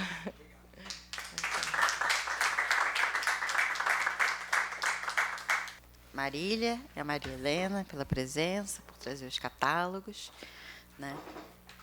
Eu vou abrir aqui para as perguntas, acho que vamos fazer que nem na mesa anterior, né? Todo mundo lança as perguntas, vou só pedir para a gente começar depois com o Bruno, que tem hora para pegar o Massa Crítica. Para o Bruno, uma sugestão, não sei se você conhece aquele trabalho. Óbvio que você conhece aquelas coletâneas do Câmara Cascudo de folclore brasileiro. Existe uma sequência imensa de contos que tem exatamente a figura do Japuti como um ícone do malandro, né? Ele é para o folclore indígena o que a raposa seria para o folclore europeu, né? Esse animal que está sempre trapaceando e sempre se saindo bem no final. Então você já conhece, então pronto. E a segunda coisa é, óbvio, eu senti muito no seu trabalho que nessa metáfora desse passo torto, que não chega diretamente num final que se sabe que não vai ser necessariamente positivo. Não existe aí quase uma espécie de ética, de filosofia, que pode ser também literária, né? No fundo, a estética é isso, né? Ela é esse passeio pelo mundo, quando a gente sabe que é só isso que tem para hoje, né? Estou meio deprimida. Para Marília e para Maria Helena, não é uma pergunta, mas parabéns, gente. Que trabalho maravilhoso, que trabalho lindo e que bom que você trouxe isso para nós, porque é tudo muito bonito, muito bonito. Sim, sim, as duas estão de parabéns. Só fazer um comentário para o Bruno, que é bonito que na obra do... Não sei se é bonito, afinal. É sempre meio bonito e sempre meio triste. Um julgamento de valor aí que eu não poderia ter, que a briga entre o Apolíneo e o Dionisíaco, né, entre ele e o irmão, assim, é bem interessante como isso se repete tanto. E no trabalho do Camilo, são lindas as imagens, não? A parte visual, uma expressividade assustadora. Mas parece sempre a questão do território mesmo centralizado, né? Os personagens parecem secundários perto dos territórios. Não sei, eu estou perguntando por mera ignorância mesmo desse cineasta. Meu xará, aqui, o Bruno. A Lisa falou do Jaboti e do Câmara Cascudo, a associação que eu fiz, te ouvindo, entre a tartaruga, a perna torta e o anseio deambulatório, não é isso? Foi com o Flaner do Baudelaire, né? Segundo o Benjamin, né? O Flaner que passeava, né? com tartarugas, né? na Paris do século XIX. Né? Gente, bom, são quatro observações muito interessantes, assim. O paralelo com o Nelson Rodrigues, assim, era um autor que ele admirava muito, mas ele nunca chegou a escrever para teatro. É curioso que ele teve... eu não sei se ele provavelmente conhecia, né, a obra do Nelson, mas eu não lembro de nenhum texto comentando explicitamente o Nelson. Né? Eu sei que ele gostava muito do Dalton, gostava muito do Graciliano e do Lima Barreto. Né? Então, estão no panteão dele. Assim. Do Nelson, especificamente, eu não tenho certeza se ele conhecia ou se ele observou alguma coisa. Mas, realmente, essa coisa do ponto de vista múltiplo, né, não aparece tanto nos textos em primeira pessoa, vai aparecer mais nos textos em terceira pessoa. Né, o caso do Malagueta, Pires e Bacanaço, em que tem uma espécie de divisão do malandro em três. Assim, né? Então, são três malandros que operam como se fossem um só. Então, acho que podia dar um paralelo interessante, eu acho, com o Boca de Ouro. Não tinha me ocorrido. E a coisa dos bichos, né? Tem muito bicho na literatura do João Antônio, e eles têm sempre ficam um pouco entre esse registro literal, realista, e uma coisa meio lendária. Porque também os malandros são as piranhas, né? E essa figura do jabuti também... eu tentei em algum momento fazer paralelos com o malandro, mas ele é um jabuti muito melancólico, é um cágado, né? Tem até essa coisa da palavra cágado, né? É um malandro triste, deprimido, né? Fim de carreira, um pouco, né? Cascudo, a coisa da carapaça, né? E o Flaner também é uma coisa que sempre me ocupou muito, né? Por conta desse hábito talvez assim inadequado, né, um pouco sem lugar, né, na sociedade assim. Mas é curioso que ele não fala muito também. Não sei se era uma referência para ele, né? Mas quem investe muito nesse paralelo entre o João Antônio e a figura do Flaner é a Vima. Já se conhece? É uma professora do departamento lá de estudos comparativos de língua portuguesa. Ela tem um estudo sobre isso, especificamente sobre isso, sobre a figura do Flaner e os malandros do João Antônio. Bruno, só para mexer no caldo, misturar as coisas um pouco aqui, tem uma passagem do Poliedro, do Murilo Mendes, em que ele faz uma alusão assim pontual à tartaruga, né? E com referência chinesa, pelo casco da tartaruga, ter uma simbologia bastante forte na China de ser uma representação do universo, constelar e tal. E tem uma obra milenária específica, o I Ching, que é que eu estudei no doutorado, e ainda estudo agora. Eu estou, na verdade, bem diferente do terreno para o qual eu vim hoje, né? Em que o casco da tartaruga teria sido a origem dos signos octogonais que dão os trigramas e os hexagramas do oráculo chinês chamado I Ching, assim. Então, só para misturar o caldo mesmo. Antes de mais nada, eu queria agradecer ao convite. Eu esqueci no começo. Muito obrigado por estar aqui participando desse encontro incrível. De fato, estou gostando bastante de estar aqui e de conhecer esse trabalho dessas pessoas. Assim, acho que vale a pena. Realmente, o momento é esse, transformar caos em criação, né? Obrigado. E respondendo, acho que claro que tem muito a ver com a Revolução Industrial, sobretudo em relação à grande população, entre aspas, né, sacrificada em nome de um progresso, né? O que é o progresso? Então, o Benjamin falar muito disso, Arendt também, né, do que o progresso como ideologia, na verdade, para mascarar justamente essa exploração e, finalmente, em prol de poucos, né? Então, a China conhece isso e o Jiangxi é bastante sensível a justamente essa massa, sobretudo jovens, né, que tentam, enfim, que embarcam talvez nessa ilusão de progresso e como enfim, outra semelhança, como não havia não havia leis trabalhistas na época, né, justamente toda a história das leis trabalhistas começa com a Revolução Industrial também. E na China a gente sabe que, enfim, as leis são bastante flexíveis em termos de trabalhos, enfim, e que talvez isso seja, enfim, o grande funcionador também desse progresso, né? Então, essa classe que o próprio governo fala que é uma população que deve ser sacrificada mesmo historicamente, né, pela coletividade, pela nação, pelo país, e que talvez a grande diferença, na verdade, seja que nenhum país, nunca houve no mundo uma mudança tão rápida no país, né? Isso não existiu em lugar, em época nenhuma, nem na Revolução Industrial. Então, nos anos 80, praticamente, há poucas décadas,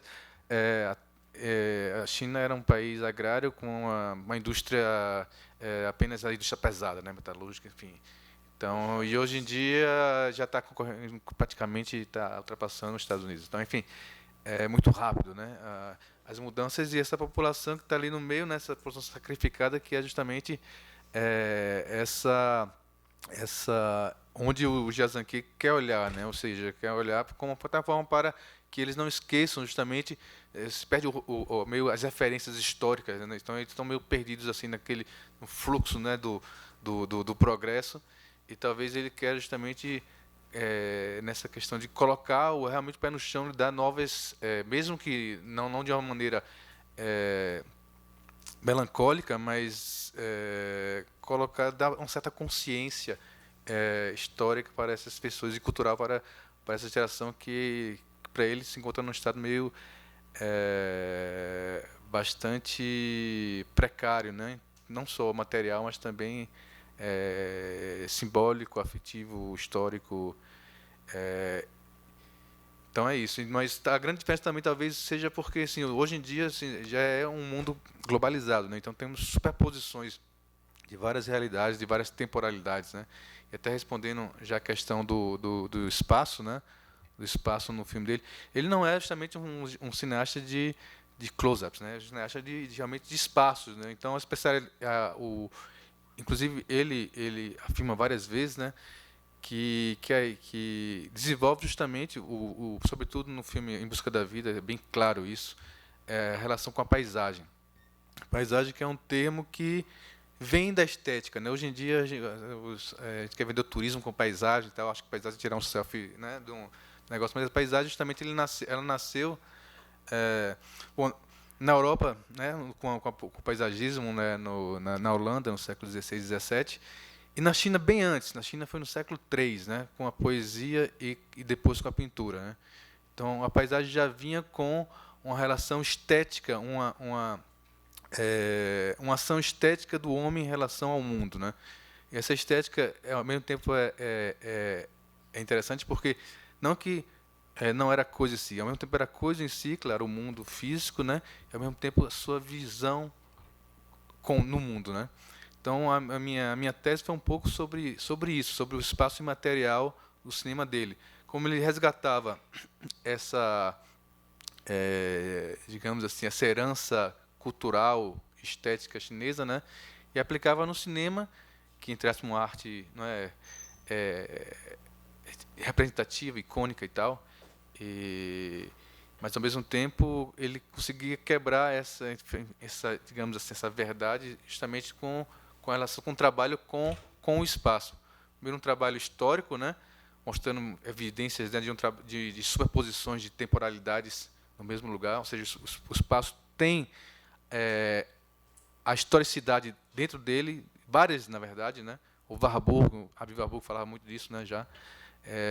Depois um espaço dialético, né, onde ele colocava e problematizava isso no sentido, por exemplo, o parque, né, onde você vê as Torre Eiffel, as pirâmides, o mundo e tal, em sobreposição com os próprios trabalhadores que estavam ali, né. Então ele já colocava essa dialética presente na sua representação. E finalmente o que eu chamo de espaço imaterial, talvez seja a última instância mais sutil, né, que a partir desse espaço ele não só mostra essa relação da pessoa com o mundo, mas a consciência da pessoa através do mundo, né?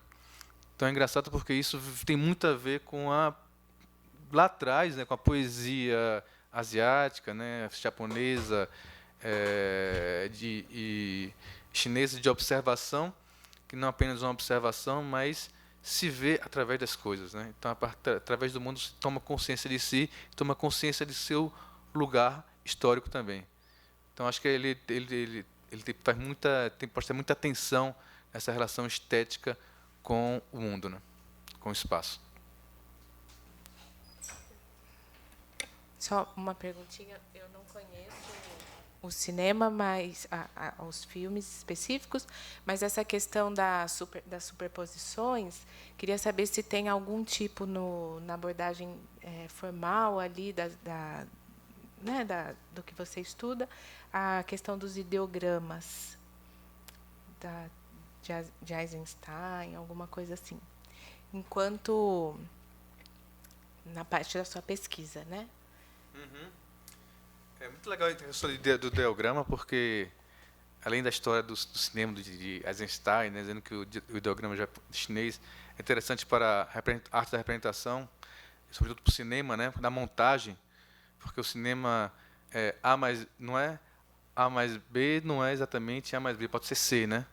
Então ele pode dar significados diferentes. O Eisenstein já falava isso, e é um pouco o que o ideograma faz, né? Junta duas ideias que geram uma terceira.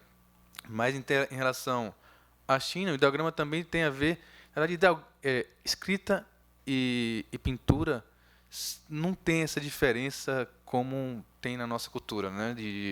Do letrado, enfim, do intelectual que está aqui só vem, e do cara que bota a mão na massa, que tem uma concepção estética, quase duas coisas completamente diferentes, salvo raras exceções, há essa dicotomia aqui. Os pintores, na verdade, a pintura nasceu da escrita lá, né? Justamente eles eram calígrafos, né? Ou seja, até a forma deles pintarem com o pincel tem a ver com a energia que eles davam também para fazer Então eles não têm negócio das linhas contínuas, né? São mais as forças que eles davam, e isso criava justamente o que eles chamavam o Qi, que o movimento, a energia, né? Que dava justamente que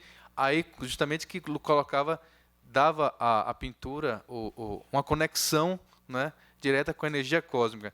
E a partir daí o pintor era quase como uma antena parabólica ali que estava imprimindo claro, a sua expressão, ao mesmo tempo uma expressão que estava de acordo com a energia cósmica. Só assim, na verdade, eles diziam que o mais importante não era as coisas parecerem reais, mas as coisas justamente terem a energia própria e uma vida própria ali.